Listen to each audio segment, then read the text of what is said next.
Buenas tardes, es un gusto poder compartir con ustedes algunos versículos de la palabra de Dios.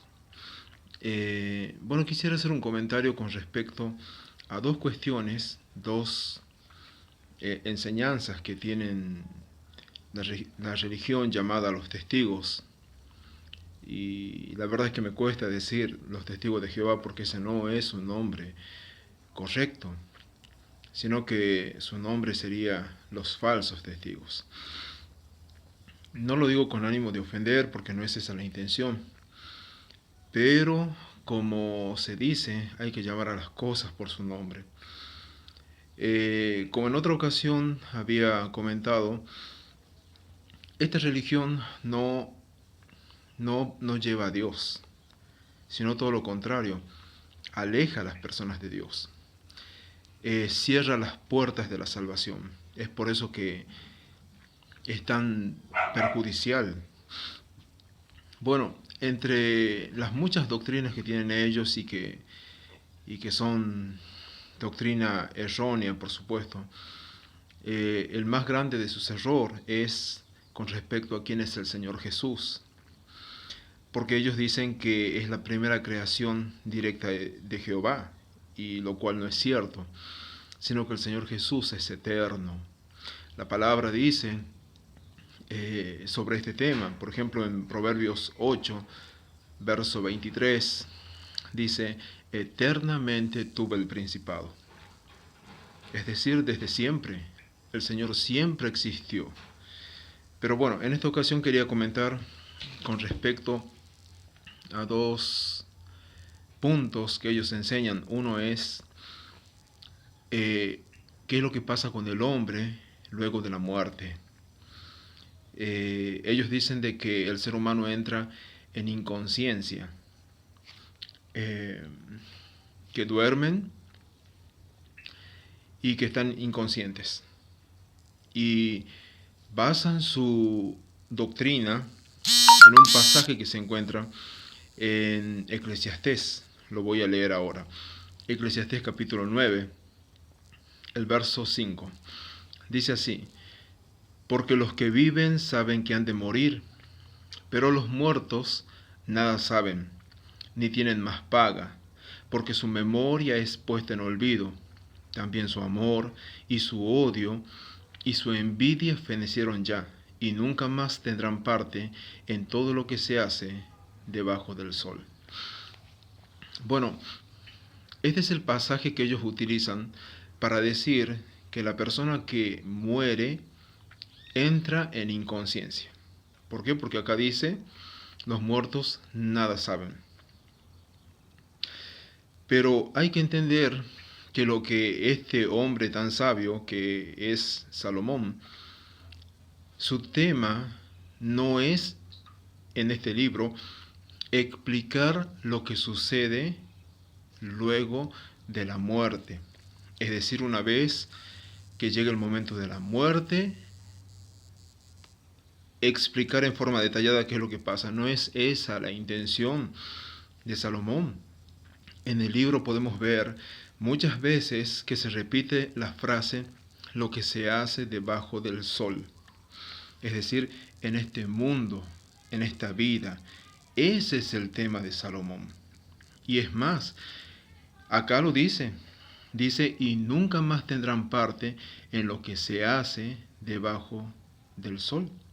Su tema es acá. Entonces, ¿cómo se debe de entender estos versículos? Bueno, lo que él está haciendo es simplemente describiendo la escena de un velorio.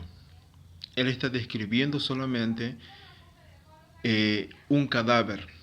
Por eso es que dice él, dice: pero los muertos nada saben. Es decir, se encuentra ahí en el cajón, en el féretro, una persona.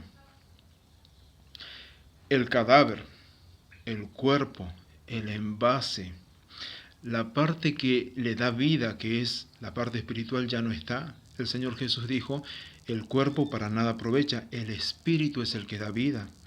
Entonces lo que queda es el envase. y puede haber su esposa, pueden estar presentes sus hijos, sus familiares, sus amigos, y aunque ellos pudieran preguntarle algo a ese cadáver no puede responder.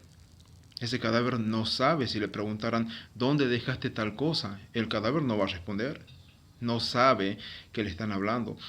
A eso es a lo que se refiere Salomón cuando dice: los muertos nada saben, ni tienen más paga, porque su memoria es puesta en olvido, su amor y su odio y su envidia fenecieron ya.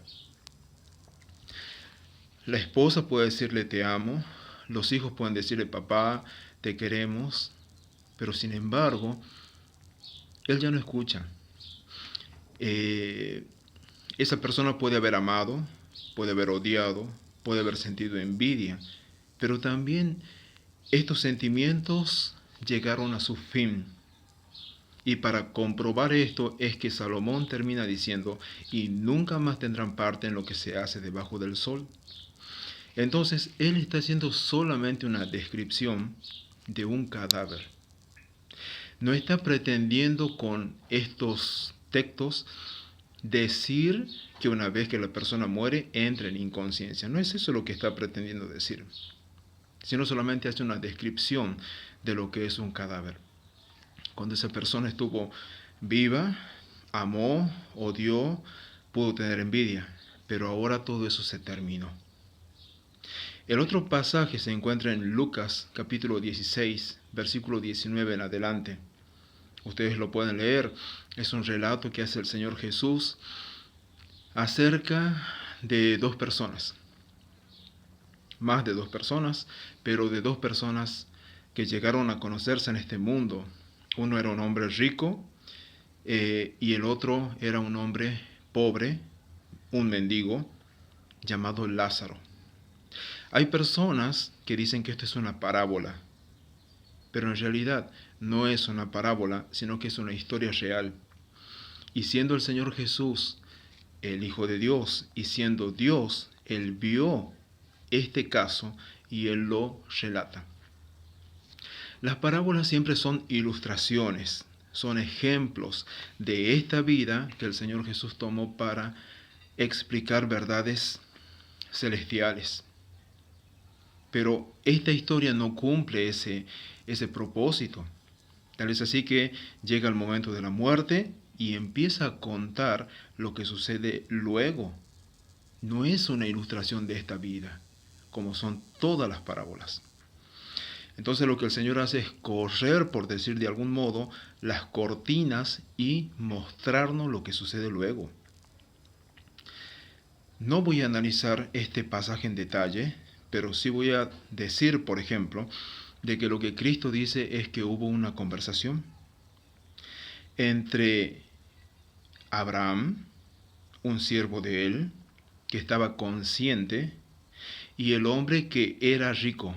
O sea, fue rico mientras estuvo en este mundo, pero partido de este mundo era pobre, y tan pobre que ni siquiera le fue concedido una gota de agua. Entonces, el Señor cuenta de que hubo una conversación entre personas reales. Esto no es una parábola. Abraham fue una persona real, es una persona real. El mendigo tiene un nombre propio, es una persona real. Ya no es mendigo, por supuesto. Y el hombre que era rico, si bien no salió el nombre, pero era una persona real que vivió en este mundo, que conversó con Abraham. El Señor Jesús dice que hubo esta conversación. Ustedes pueden leer. Pero saben, hay personas que dicen, como los testigos, que esto no sucedió nunca. Eso es un error tremendo. ¿Por qué? Porque tenemos que pensar, o Cristo dice la verdad, si Él dice que hubo esta conversación, y si no la hubo, entonces Él está mintiendo. O la hubo o no la hubo. Y nosotros sabemos que Él jamás mintió. Entonces podemos ver en este relato que luego de la muerte física, que solamente quiere decir separación de la parte espiritual con respecto a la parte física, que es el cuerpo. El alma y el espíritu salen en ese momento. Esa es la muerte, es la separación. No es entrar en inconsciencia. Y luego el Señor cuenta cómo el hombre ese recordaba a sus hermanos, recordaba esta vida, su vida en este mundo, y como también Abraham le recordó: tú recibiste tus bienes, pero nunca tuviste en cuenta a Dios. Entonces, por esa razón, no existe ninguna religión que salve. Quien salva es el Salvador. La pregunta es, ¿qué vas a hacer con Cristo? Porque una de las cosas más ciertas de este mundo es la muerte. En algún momento va a llegar. Y la pregunta es, ¿a dónde vas a ir?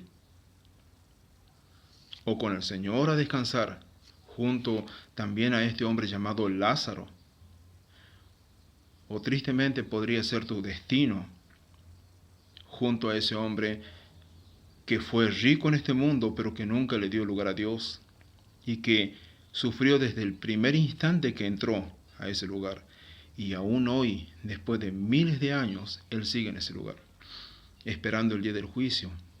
Entonces, con esto, sea que profeses la religión que fuere, yo te invito a que pienses de que solamente Cristo puede salvar. No hay religión que salve.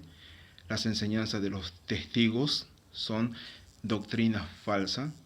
Lamentablemente lo es. Ellos pueden hacer un trabajo de ir casa por casa con buenas intenciones, pero no predican la salvación. Así que con este pequeño comentario, con esta reflexión, deseo que Dios te bendiga y que le puedas realmente dar lugar en tu vida y en tu corazón. Que el Señor Jesús te bendiga y que te dé luz para conocer al Hijo, el cual es uno con el Padre, un solo Dios verdadero. El Señor te bendiga.